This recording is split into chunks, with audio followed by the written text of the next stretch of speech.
خبر شامل کرتے ہیں لاہور سے۔ لاہور سابق صدر اور پاکستان پیپلز پارٹی کے شریک چیئرمین آصف زرداری نے کہا ہے کہ صبر کا ایسا پھل ملے گا کہ اب کے سارے دکھ درد دور ہو جائیں گے۔ یہ 2 ماہ میں الیکشن نہیں ہوگے، اب انتخابات اس وقت ہوں گے جب میں کرواؤں گا۔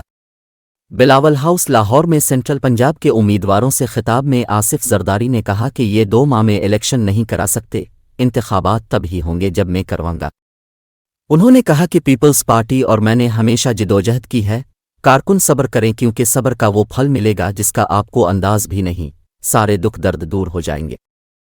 انہوں نے کہا کہ میں نے 14 برس جیل میں معیشت پر بہت ساری کتب کا مطالعہ کیا ہے، اپنے دور میں ایسے حل دیے جس کی وجہ سے ہمارے دور میں زر مبادلہ کے ذخائر 24 ارب ڈالر ہو گئے تھے۔